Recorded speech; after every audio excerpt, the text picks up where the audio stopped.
Okay, so picture this. You've just heard a life-altering teaching from a true master. What's the last thing they tell you? You know, the one crucial piece of advice to take away? Well, that's exactly what we're diving into today. The final instructions from the Buddha at the end of a major teaching. We're going to see how he takes this really deep, complex practice and just boils it down to something so simple, but wow, so powerful. Let's get right into it. So here we are, dropped right into this incredible moment. The Buddha has just finished this really profound teaching. You can almost feel the silence in the air, right? It's thick with anticipation. And what he's about to say, well, it's not just a summary. It's the final, most essential instruction. And this is going to set off an absolutely extraordinary chain of events for everyone there, from queens all the way up to celestial beings.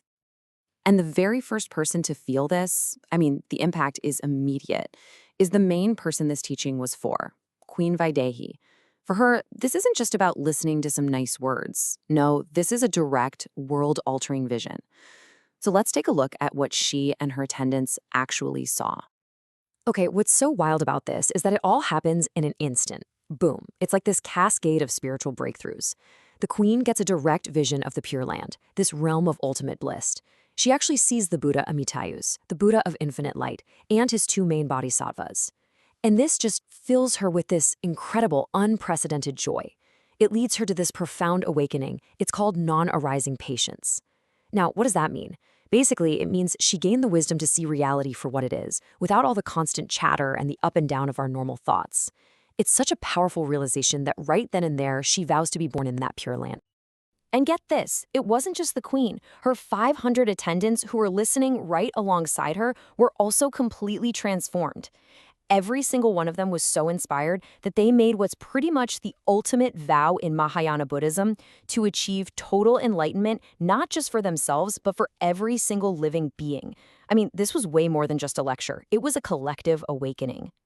All right, so in the middle of all this incredible spiritual energy, one of the Buddha's sharpest disciples, Ananda, kind of brings everyone back down to earth with a really practical and super important point.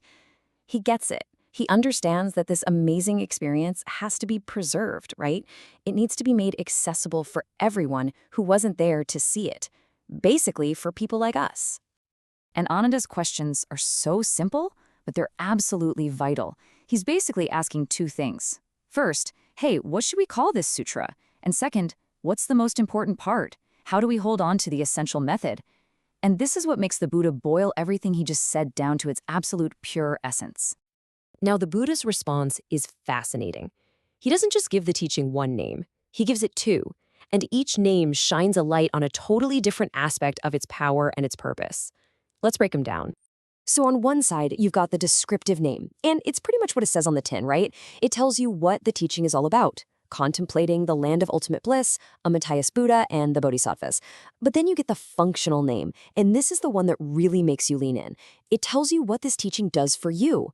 It's called Purifying Karmic Obstructions and Being Born in the Presence of the Buddhas. Big promise, right?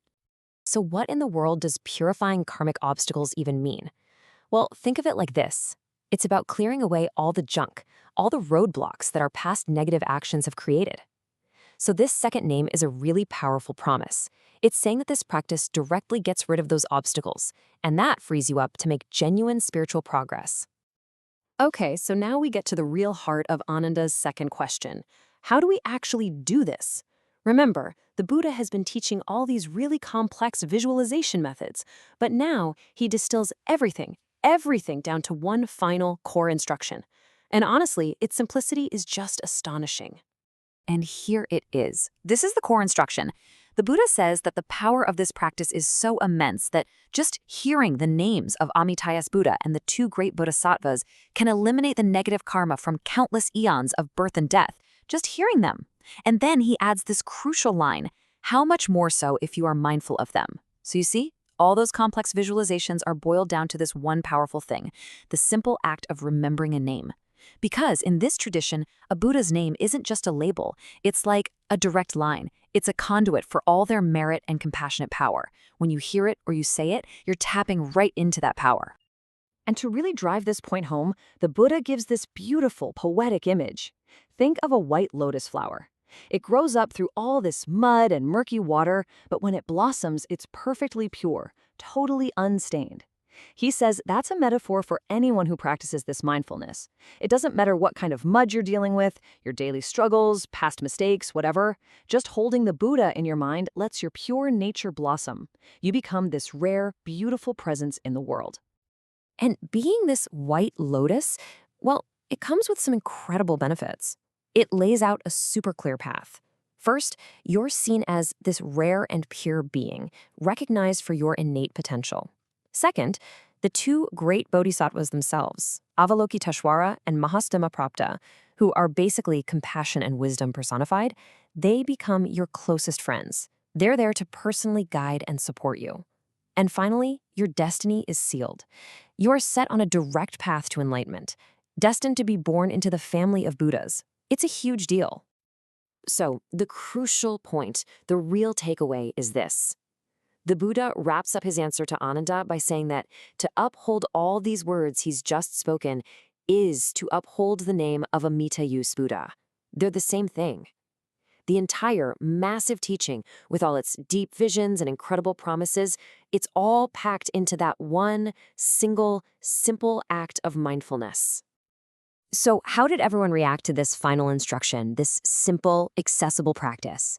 Well, the response was immediate. It was overwhelming. It was just this huge wave of joy and relief. I mean, the joy was universal.